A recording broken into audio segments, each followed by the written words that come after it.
think it's a very clever and very meaningful, intelligent piece of policy making, because in conditioning more generous supply upon investments, it is still giving industry an incentive to decarbonize their activities. So I think in the circumstances, this is probably the best and most even-handed package we could have hoped for. Welcome to Smarter Markets, a weekly podcast featuring the icons and entrepreneurs of technology, commodities and finance, ranting on the inadequacies of our systems and riffing on ideas for how to solve them. Together, we examine the questions: are we facing a crisis of information or a crisis of trust? And will building smarter markets be the antidote? This episode is brought to you in part by Abax Technologies. AI agents are fundamentally changing how people and organizations interact with computers and the internet. A race is underway to establish the path that will govern the nature of these interactions. Abax Technologies introduces Abax Labs as its center for engaging with the developer community through the release of open source software to promote a path that empowers users to maintain control of their identity, data, and agents in digital spaces.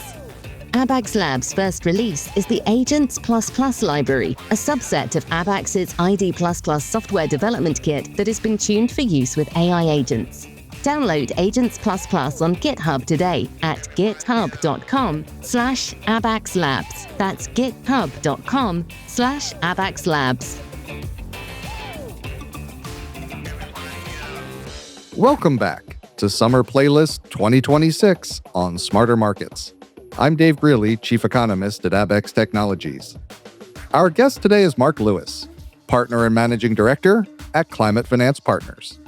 We'll be discussing the recently released European Commission's EU ETS review proposals and what they'll mean for the outlook for the EU ETS and other carbon markets.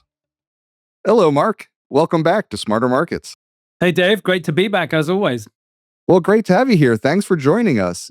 It's perfect timing because just recently on July 17th, the European Commission presented its EU ETS review proposals, and I'm really glad to have you here to help us make sense of it all. I know many people in the carbon markets were holding their breath waiting on this report. What issues were under consideration by the European Commission?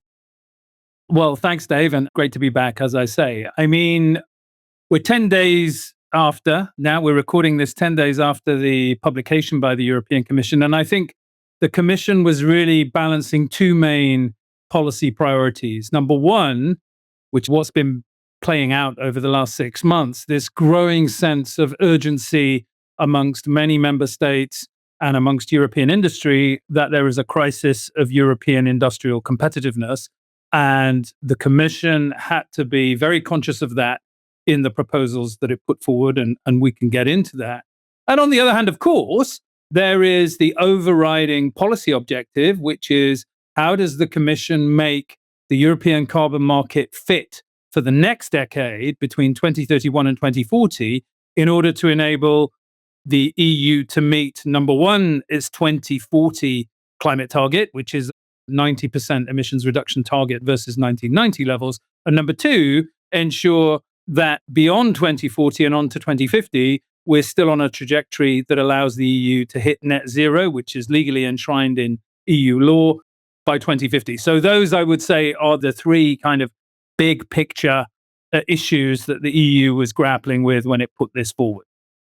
And before we get into those specifics, as you said, it's only been about 10 days, but broadly speaking, how is the market receiving this report? And are you seeing it as bullish or bearish for the carbon market? Very interesting. I mean, I think on the day that it was launched, and typically these things are put out by the Commission around midday European time. And what you saw on the day of publication was in the morning, prices came off to maybe even €3 at the low in the morning before the paper was published. Then the paper was published. And by the end of the day, we were back to kind of where we had been the night before. But I think what captured all the headlines on the day of publication, and that's what explains why the market was perhaps weaker in the earlier part of the day as we were getting leaks about what was going to be in it, was the headline about the linear reduction factor. And that's a key piece of information, key data point. That's the rate at which the cap falls over time. Currently, we're on a trajectory. The cap is falling very sharply to 2030, 4.3% until 2028, and then 4.4%. So what the market was always going to be most focused on, I think, was how does the decline in the trajectory of the cap over 2031 to 2040, as put forward in the proposal by the Commission, compare with the current rate of decline? And what the Commission said there was, we will reduce it slightly between 2031 and 2035 to 3.7%. That was broadly priced in. I mean, everyone was expecting that. But what was more aggressive was they then said, and we will cut it to only 1.7% from 2036 to 2040. Now, that was much lower, I think, than anybody, certainly than I had expected and anybody in the market had expected. So I think the initial gut reaction was, this is bearish. This is bearish because the Commission is playing more to that first concern that I mentioned a few moments ago, namely the need to ensure European industrial competitiveness. So let's reduce the cap at a slower rate to give European industry more time to adjust. But as we digested that information over the weekend, of course, it came out on a Friday. As we digested it over the weekend and had more time to read through it, the key message that came through was that the rate of reduction in the cap from 2036 onwards and some of the other extra supply or reserves, market reserves coming to market that was in the package is conditional. And what I mean by that is the Commission is attaching investment commitments on the part of European industry to a large proportion of the supply that is contained in this package. And I think that was not really appreciated on the day. And so what happened in the first half of last week, Monday, Tuesday, Wednesday, we saw the market reacting more positively. And I myself put out a couple of pieces saying conditionality is constructive. In other words, because of all this potential extra supply being conditioned upon commitments to serious decarbonization investments on the part of industry, to such an extent indeed that as the proposal is put forward by the Commission, and we'll see whether that survives now the triangulation process between the Commission, the Parliament and the Council, but what the Commission is arguing is, if we're going to continue giving European industry free allowances for a longer period, then European industry has to commit to decarbonization investments. And crucially, and this was the key part that I don't think anybody picked up on the day, which is the most bullish part of the proposal, is even the ongoing ordinary free allocation of supply to European industry, 20% of that, as the Commission would like it, will now be withheld at source until industry has not only put forward a plan to say these are our kind of decarbonization plans, but has proved that they are actually reducing emissions with those extra investments.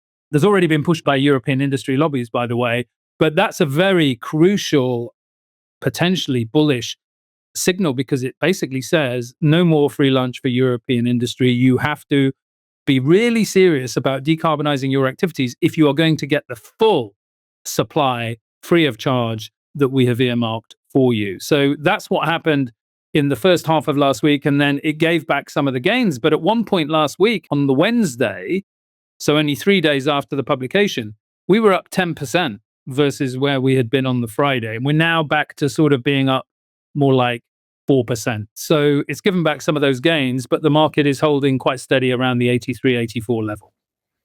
And in terms of the trading activity in the market, did you get the sense that just removing that uncertainty is changing the dynamic? Were people holding back from taking a position one way or the other until they kind of saw what the proposal would actually be? Yeah, I think that's fair, Dave. I mean, these, as you know, these kinds of announcements, big policy announcements from the Commission, they only happen once every 5 years. So they are very big announcements. People tend to want to see what's in there before taking a strong view. And of course, the nature of the timing is such that we're right ahead of the major European holiday. I mean, we're now at the end of July. Next week, the European Commission basically shuts down for the whole of August. Many European traders are on holiday. And as a result, you kind of tend to see that this is the slow part of the year in any case. So I think there was some of that going on, and there was a sense of relief amongst much of the market, particularly, as I say, after having had the weekend to digest the fine print of what was in there. There's no doubt that the headlines were more bearish than the details. And once people had got themselves on top of the details, it was clear that actually there is a bullish read on this. But I think the most important thing is, really, when you step back from it all, the Commission has taken and struck a very balanced view here, I think. And they've tried to say, look, we understand that European industry is under incredible cost pressure from high energy prices, essentially high gas prices, which then feeds through into high electricity prices. So compared with other parts of the world, particularly North America, European gas and power prices are much, much higher. And as a result, they've done a good job, I think, in sending a clear signal to European industry. We understand, and we don't want to see, if you'd said this to me, we were having this conversation 8 months ago, as indeed we were. We did have a conversation. I would have said, right, the market's really getting ready for the rubber to hit the road. I think that's a phrase I actually used in a previous podcast we did.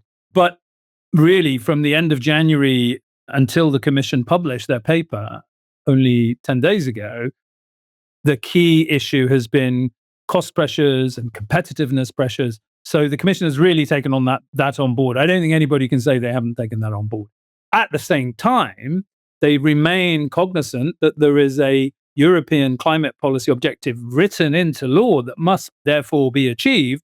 And they have balanced it with this element of conditionality. I think it's a very clever and very meaningful, intelligent piece of policy making, because in conditioning more generous supply upon investments, it is still giving industry an incentive to decarbonize their activities. So I think in the circumstances, this is probably the best and most even-handed package we could have hoped for.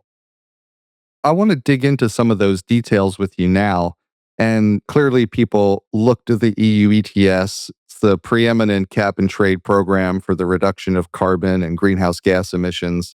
And there's so many levers that can be pulled. And as a cap and trade program, as you've mentioned, the level of carbon emissions at which the cap is set and how it changes over time can be adjusted, how allowances are granted or earned, the scope of emissions and participants that fall under the cap, and what credits from other programs are accepted can all be adjusted. And I kind of want to walk through those just to try to look at it a little bit holistically. And you mentioned the cap and how it changes over time. The last time we talked, you did note that the rubber would hit the road because that linear fall in the cap over time would begin to bite on industry. Sounds like it's much more balanced. I'm curious a little bit about that out year part that you mentioned. How do you see that adjustment? And was that about industry or was that about something else? So you're talking about sort of the period 2036 to 2040. Yes. That's a great question, because I think if we, just to round out the answer to your previous question, how did the market respond and was it bullish, was it bearish? I think all markets tend to focus more on the short term. That's where there is more visibility. And I think the first thing we can very clearly say is that one of the clouds that had been hanging over this market was the threat of more supply coming between 2026 and 2030 under the so-called investment booster, right? And up to 400 million allowances. Now, because of this very clear conditionality that I mentioned, it now seems that very few of those 400 million allowances will actually reach the market before 2030. So first thing I would say is, if we break it up into 3 5-year periods, the period now from 26 to 2030 looks tight, and certainly tighter than most people's worst fears were before the package was published. And kind of, we're looking back at where we were 3-4 months ago. The market thinks, right, this is tight. Between 2026 and 2030, this is tight. First thing I would say. Second thing I would say is 2031 to 2035 also looks tight, because the conditionality on the second batch of 400 million under the so-called industrial decarbonization booster will be subject to the same conditionality that the investment booster is subject to. I mentioned also the fact that 20% of the ongoing normal free allocation will be withheld upon proof of emissions reductions. And the cap is still being set at 3.7. So although it's coming down, it's still at a serious number. The cap is falling by 73 million tons per year. Now, that naturally leads, so I would say the next 10 years, in other words, are actually looking good. They're looking tight, which is why your question about the back end is particularly interesting, because certainly some of the comment in the last few days has been, well, okay, great that we've got a tight market to 2030, and even 2031 to 2035 doesn't look oversupplied, but isn't the risk therefore that what you're going to end up with is all that conditioned supply all of a sudden coming to market at the back end between 2036 and 2040? Now, what I would say there is two things.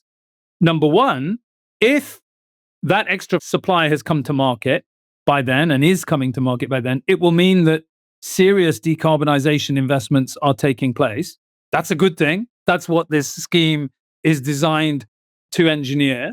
And this scheme is not an end in itself. It's a means to an end. High prices are important to send the decarbonization incentive signal. If industry is actually making the investments we want them to make, and therefore the conditioned supply is arriving, that can only be a good thing. That's the first thing I would say. The second thing I would say is whether we get that 1.7% linear reduction factor over the back end between 2036 and 2040 will be contingent upon the Commission deciding, and it will make this decision in January 2033, still a long way off, are they able to source on the market 260 million Article 6 credits of sufficiently high quality for them to effectively bring them under the cap, but not have them used as compliance instruments in themselves? In other words, what the Commission is saying is, look, in January 2033, we are going to publish a report setting out whether or not there is a sufficient number of high integrity Article 6 credits available. If there are, we, as the European Commission, or some other central authority that we have established by then, or will establish, will purchase 260 million tons of Article 6 credits. And to raise the money in order to purchase that, we will use EUAs. We will auction an equivalent number, 260 million EUAs. And as a consequence of that, we will be able to reduce the linear reduction factor from 3.7% to 1.7%. And what we will do is we will use those Article 6 credits immediately we will cancel those credits, which has the effect of offsetting the 260 million EUAs extra that is available under the cap compared with the alternative scenario. Now, what's the alternative scenario? The alternative scenario is that the Commission determines at the end of January 2033, actually, we can't find enough high integrity credits. They just aren't there. So the cap that's been falling at 3.7% per year between 2031 and 2035 will now fall at 2.7%, which is still quite a severe rate of reduction. And you hit the same target by 2040 of a 90% emissions reduction target. The only difference is that, remember, this goes back to the decision taken at the end of last year, where the European Union decided that in terms of meeting the 90% emissions reduction target by 2040, 5% of that, assuming the credits were available, could be met via offsetting. So in other words, there's a scenario where there's a sufficient number of Article 6 credits that the Commission can purchase them and offset the higher number of emissions, higher volume of emissions within the European Union by cancelling Article 6 credits. And there's a scenario, in other words, only 85% of the 90% target is achieved domestically in Europe. And there's another scenario where the Commission says there just aren't enough credits. We have to achieve the full 90% domestically within the European Union. And that's why the linear reduction factor would be higher at 2.7% rather than 1.7% if those Article 6 credits are not available in the Commission's judgment.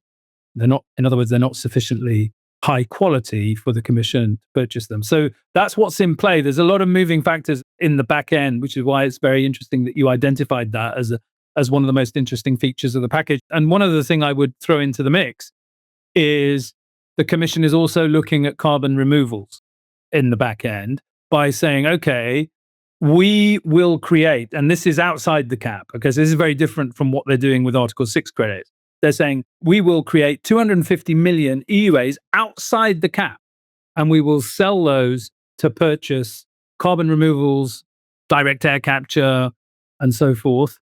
And that will allow us to take concentrations of CO2 out of the atmosphere. And in a sense, they offset one another. In my view, personally, that's the one false note in the entire package, because that's outside the cap. And I think that is potentially a slippery slope, because that establishes a precedent that you can create EUAs, as it were, out of thin air that are not subject. In other words, these allowances are not subject to the linear reduction factor at all. It's just 250 million EUAs that have been magicked up out of a hat, like a magician pulling a rabbit out of a hat. And I wanted to ask you, because there always is, and the accounting can quickly get confusing in these sorts of things. So I wanted to go a little bit more slowly through a couple of these on how the allowances are granted or earned. So going back to the Article 6 piece that you just described, I'm hearing basically if quality Article 6 credits are available, the EU would effectively purchase those on its own account. It would then make the cap less stringent to reflect that it's offsetting through these Article 6 credits. And it would fund that purchase through EUAs. So are those additional, or are they taking some that would have been granted free to industry and then auctioning them off? I'm trying to understand if there's like a double counting or not, because if they're creating more EUAs and not making the cap as stringent, it feels like that's double counting. So I'm wondering what I'm missing. Right. I think it's not double counting. I see where you're going with it, but I think it's not double counting in the sense that what it is really is this difference between gross and net emissions, right? So either we achieve the full 90% emissions reduction target internally in Europe, and there are no offsets allowed at all. That's one scenario. If the Commission determines that there are not enough quality Article 6 credits there available, then all of the emissions reductions will have to be achieved inside the EU itself, both for the ETS, as we know it today, the EU ETS 1, and ETS 2, as people are calling it, which is the other cap and trade scheme that will be introduced now in 2028 to cover the heat and transportation sectors.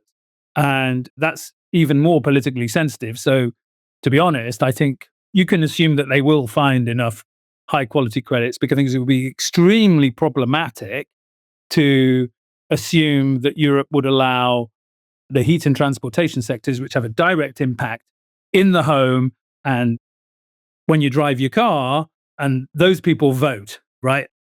In other words, the EUA cap is more generous. That's certainly true. The EUA cap is more generous, and the ETS 2 cap would be more generous if we can find enough credits, because then the Commission will say, well, it doesn't matter that there are more EUAs because we're offsetting the impact of that environmentally anyway by purchasing high quality Article 6 credits. So in a way, it's very different from how we treated the CDM JI credits, if you remember, where it was up to the individual companies to go and source. Everyone was given a quota.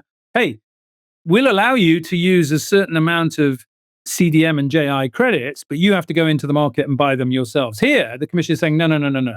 We will purchase those credits centrally.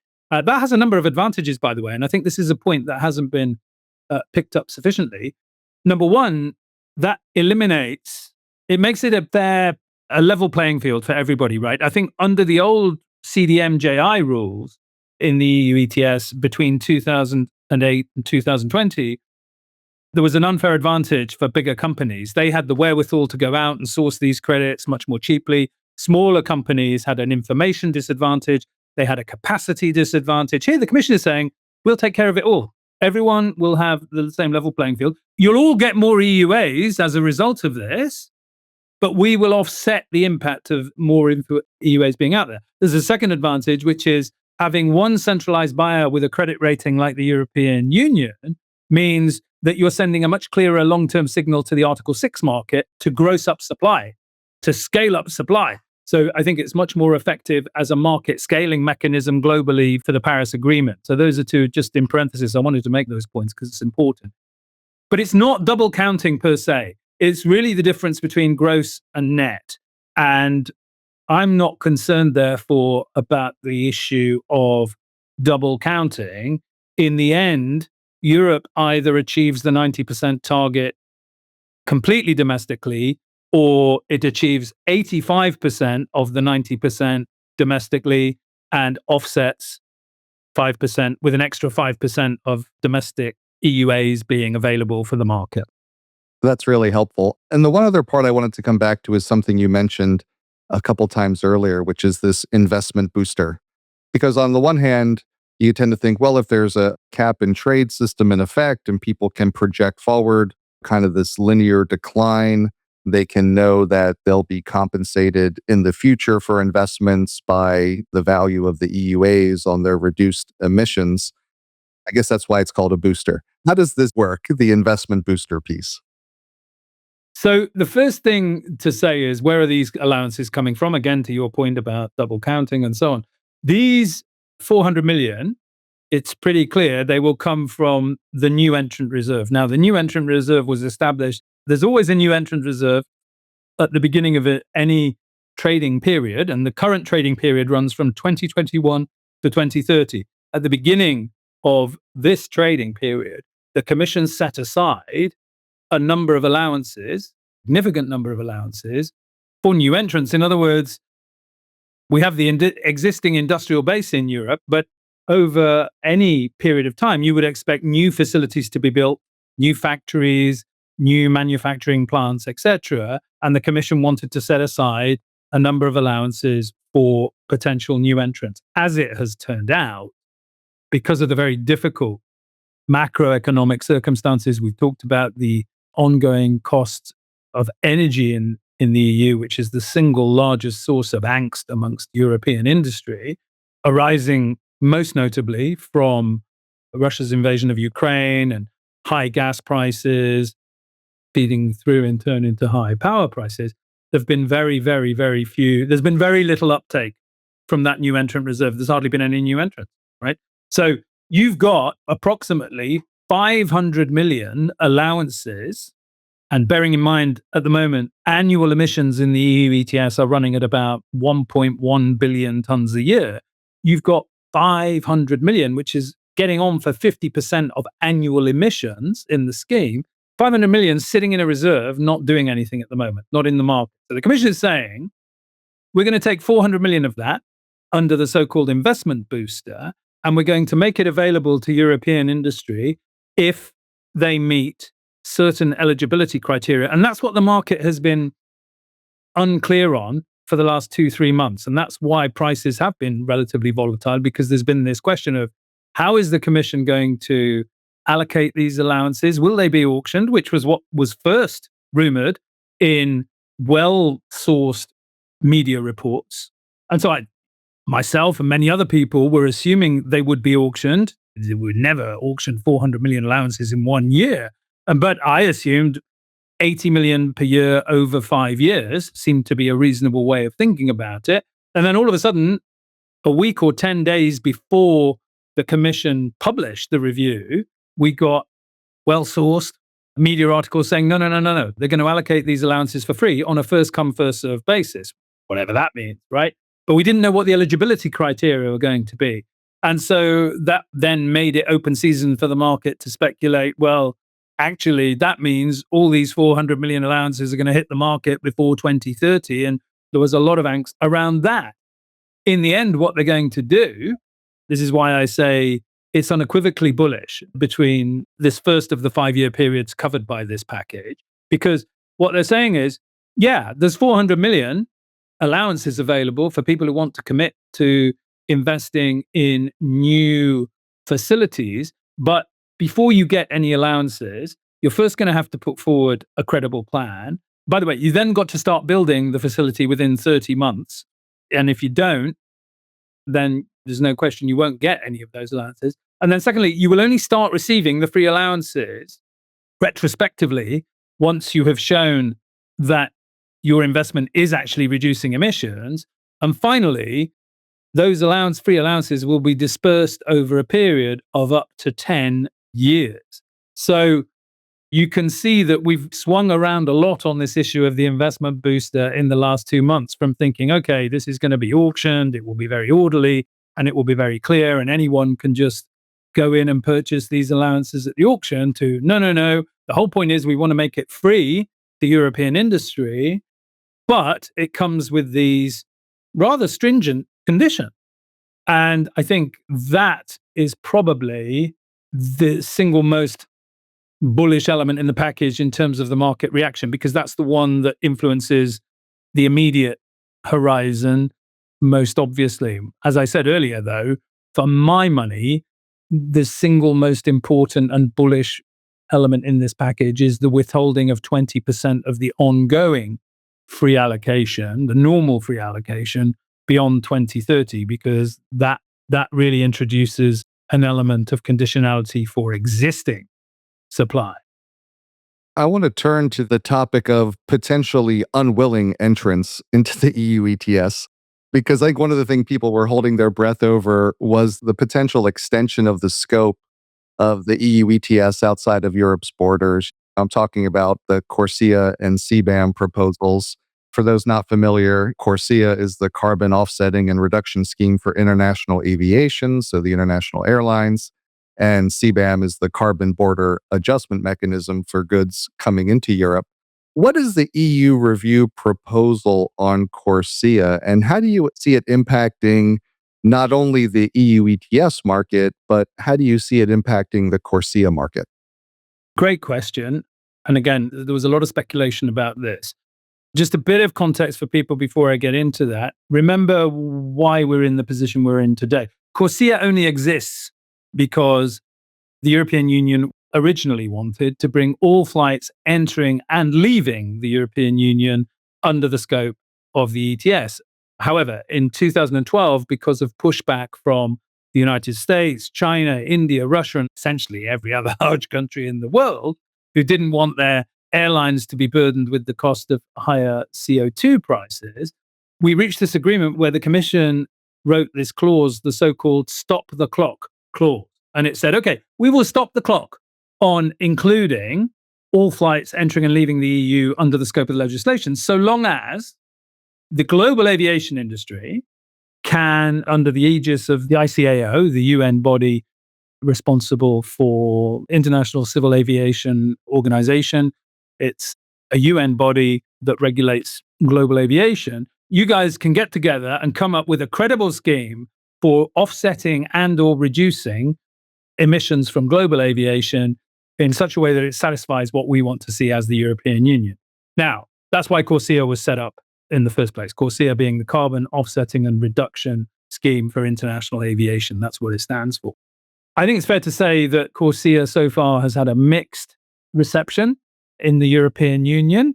If you look at prices at the moment, EUA prices right now are trading at 83 euros a ton. Let's call that $90, just over $90 a ton. CORSIA credits are trading somewhere between $10 and $15 a ton. So we're talking about prices that are 7 to 8 times higher in Europe relative to CORSIA. The EU, or the European Commission, I should say, held out this threat before it announced its package 10 days ago that it would include not all flights entering and leaving, but all flights departing, all flights leaving. So they seem to have dropped this idea of all flights entering the EU, but all flights departing, which would still be a significant thing to get through in the face of a very dogged and determined international opposition to this. So in the end, what they've come up with is this fairly transparent compromise. And I say it's transparent. You'll see this when I say what they've decided to do. So they've said in the end, all flights departing the EU within a 5,000 kilometer radius from the center of the European Union, which they determined to be more or less the main airport in Frankfurt, Germany, will be included. But if you're going further than 5,000 kilometers from that part of the European Union, you won't be covered. Now, the first thing I did was check how far is New York from Frankfurt, and it's 6,000 and something kilometers. So there'll be no flights covering the United States, there'll be no flights covering China, there'll be no flights covering India. Moscow is within 5,000 kilometers, but there's hardly anybody flying from Europe to Moscow at the moment for obvious reasons. So this seems to be politically the easiest way for the European Union to save face, to not cause another global fight over should these flights be included or not. And it gives more time to Corsia to prove itself. This is the important point if we bring it back to Corsia now, that Corsia can prove to be an effective way of offsetting and reducing emissions for the global aviation industry between 2027 and 2032. So this proposition of the European Commission now to include flights up to 5,000 kilometers will apply until 2032, and then they will look at it again. And I think what they're saying is, let's just hope that Corsia is a much more credible scheme by 2032 than it appears to be today, and the aviation industry is taking it more seriously. Of course, that also means that the EU is giving Corsia time to prove that because remember, Corsia runs initially on a voluntary basis, and then from 2027 to 2032, it's a mandatory, in theory at least, a mandatory scheme for those countries that have signed up to it. And there's a large number of countries that have signed up to it, including most of the bigger ones. And we will see again in another 5 years' time. We may be doing another podcast, Dave. Hopefully we will. And we'll be wondering, okay, does the EU now think that Corsia is credible? And I guess the Occam's razor for judging whether Corsia is credible or not is how close is the Corsia price to the European price. So it's got a lot of room to move. And what's the state of play on CBAM now? Because people have been talking about that for a long time. I think fairly straightforward what they've done in the proposal is to say we will extend the time frame by which CBAM covers 100% of the industries that it's meant to cover by 4 years, from 2034 to 2038. So in other words, those industries that are covered by the CBAM legislation will get an extra 4 years of free allowances, albeit tapering down, but the tapering down will be slower than it was foreseen under the existing legislation. So rather like the Corsia thing, it gives everybody a bit more time to adjust with, these things are complicated and you're creating a lot of red tape and bureaucracy for people to get their heads around, particularly smaller companies that are affected by this. And as a result, I think it was inevitable that they would be forced into an extension of that. I think it's positive that they have still stuck with the idea that over the course of the next decade, CBAM will become 100% operational by 2038. So it gives you an extra 4 years of runway, basically, to get up to speed with it. I know CBAM was one of the things motivating other countries to create their own schemes. Do you see that having any impact on how those other schemes progress? I mean, I think, again, it gives them a bit more time, doesn't it? But the pressure is still there. And the EU market is, depending on how you measure it, it's either the biggest or second biggest market in the world. So it's always going to be a market that people want to sell their goods into. So I think it retains an incentive. It means the incentive for other jurisdictions to develop their own carbon pricing policies is still there, but they have a little bit more time to think about the best structures for them, I suppose. Just to close the circle, I know we talked about the EU purchasing directly Article 6 credits, the potential for that. Is there any potential for outside credits to be allowed into the scheme for individual companies to purchase? Has there been any change in that?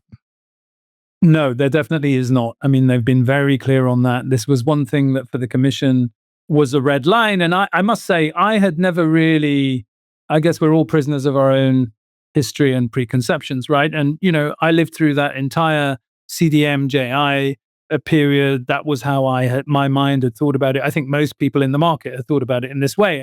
When the Commission first started talking about, well, perhaps we can have Article 6 credits in, but with a centralized authority, I was thinking, what on earth, what would that look like?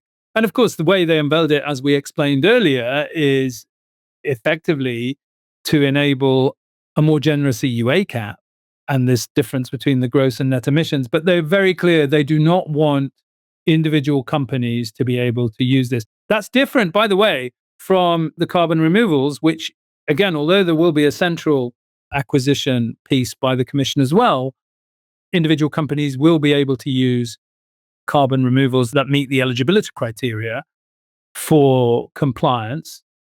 There's a qualitative difference in how those credits are treated there. But I think for the Commission, this was all about retaining control and having a strict limit on the amount of emissions that could be offset using Article 6 credits. I think a lot of us who've been observing this market for a long time assumed that if we were going to use Article 6 credits, it would be a way of, I mentioned right at the beginning, didn't I, that the third thing the Commission was trying to do here was prepare everybody for the final decade, the decade between 2041 and 2050. And I think allowing a certain number of credits to be used, albeit in a centralized way by the Commission itself, is a prelude to enabling a much more generous use of Article 6 credits between 2041 and 2050, when they will be more needed, because the cap will be falling to zero at some point between 2040 and 2050. If you assume that the 1.7% LRF is retained in perpetuity, then the cap falls to zero as late as 2048. But my suspicion is they will revisit that again, and it will be a more draconian reduction than 1.7%, because they want to free up as much emission space as possible for ETS2, which is the more politically sensitive one, and which will not have reduced its emissions by anywhere near as much as ETS1 already by 2040. So I think there's an element of experimentation on the part of the EU. How easy is it to do this? Let's do it centrally first, and then perhaps between 2040 and 2050, we can think more imaginatively about using Article 6 credits, by which time the market will be bigger. The EU will have helped scale it up through this mechanism, because one final word on this, it's 260 million in ETS1. That implies, because it's only 2% of the 5% total of offsets that, i.e. this difference between 85% and 90% gross and net, 2% of that 5% is ETS1, 3% is ETS2 plus residual emissions outside either of those two schemes. What that means is, in total, the EU will be purchasing up to 700 million Article 6 credits between 2036 and 2040, which is why I say having one centralized purchaser with the credit quality of the European Union is a very effective way of scaling up Article 6 globally. And so I think what the Commission is saying is, this is the experimentation period, and then 2040 to 2050 is when Article 6 needs to be producing allowance carbon credits at scale, so that the European Union and many other jurisdictions around the world can have more ambitious emissions reduction targets. Well, thanks for going into all those details, Mark. Just for folks who may have gotten a little bit lost in all the detail, if you take a step back and put it all together, how would you summarize kind of the key takeaway for how you're thinking about what this means for fundamentals and pricing within the EU ETS? I think if this package survives more or less in the format that the Commission has proposed it, it's a whole other podcast to get into all of that, because there will be pushback from industry on all of the conditionality. There will be pushback from some people who want a tougher linear reduction factor. There's 7 countries out there, the Scandinavian countries and others, that don't want to see any dilution of the linear reduction factor. But I mean, overall, if this package goes through broadly as the Commission has put it forward, I come back to what I said earlier. I think it's a very sensible, balanced package that will give enough of a long-term price signal for industry to invest. And in a way, it should take some of the volatility out of this market that we've seen in the last few years, with all the issues around high energy prices, both the political volatility and the market volatility, as gas prices have moved around all over the place. And this, to me, seems to be the Commission's attempt to say, we want to bed this down for the long term. We want to ensure the existential survivability of this scheme politically, but we want to retain a long-term price signal. So I actually think that from an industrial point of view, it's giving industry enough breathing space from the cost pressure, which is very real, whilst at the same time giving them an incentive to invest. And for financial investors, it's giving them a perhaps not such an exciting ramp up in prices, as we were talking about the last time we met to discuss this, when I was talking about the rubber hitting the road. And perhaps the rubber doesn't hit the road quite so quickly or dramatically as we were thinking eight months ago. It certainly doesn't. But you can still see the point in time down the road where the rubber will be hitting the road. And one way to summarize this is to say the European market is coming to resemble the Californian market a bit more closely. In other words, it's not a market that is going to, credits are not going to go from 80 euros a ton to 150 euros a ton over the next 2 years, as some people, many people, perhaps myself included, 8 months ago were thinking was a very real possibility. But perhaps that was never a desirable thing in the first place, because that calls into question the political survivability of it. And in a way, what California and some of the other US schemes have done is manage that kind of balance between cost containment and incentive better. That's not to say Europe has gone down the track of actual price management the way California has. California has a very clear cost containment. Above this level, you can't go. But I think it's a bit closer to the Californian model, where cost containment becomes more important.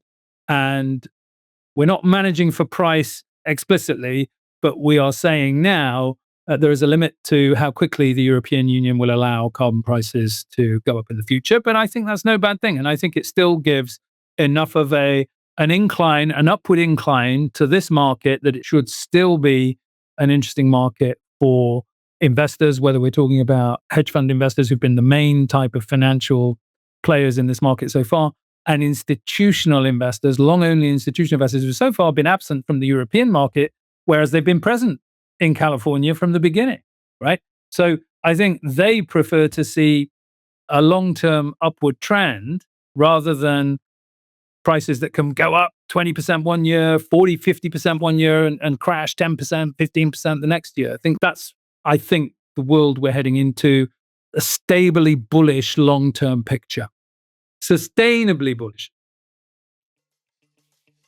Thanks again to Mark Lewis, partner and managing director at Climate Finance Partners. We hope you enjoyed the episode. We'll be back next week with another episode of Summer Playlist 2026. We hope you'll join us. This episode is brought to you in part by Abax Technologies. AI agents are fundamentally changing how people and organizations interact with computers and the internet. A race is underway to establish the path that will govern the nature of these interactions. Abax Technologies introduces Abax Labs as its center for engaging with the developer community through the release of open source software to promote a path that empowers users to maintain control of their identity, data, and agents in digital spaces. Abax Labs' first release is the Agents++ library, a subset of Abax's ID++ software development kit that has been tuned for use with AI agents. Download Agents++ on GitHub today at github.com/AbaxLabs. That's github.com/AbaxLabs. That concludes this week's episode of Smarter Markets by Abax. For episode transcripts and additional episode information, including research, editorial, and video content, please visit smartermarkets.media. Please help more people discover the podcast by leaving a review on Apple Podcast, Spotify, YouTube, or your favorite podcast platform. Smarter Markets is presented for informational and entertainment purposes only. The information presented on Smarter Markets should not be construed as investment advice. Always consult a licensed investment professional before making investment decisions. The views and opinions expressed on Smarter Markets are those of the participants and do not necessarily reflect those of the show's hosts or producer. Smarter Markets, its hosts, guests, employees, and producer, Abax Technologies, shall not be held liable for losses resulting from investment decisions based on informational viewpoints presented on Smarter Markets. Thank you for listening, and please join us again next week.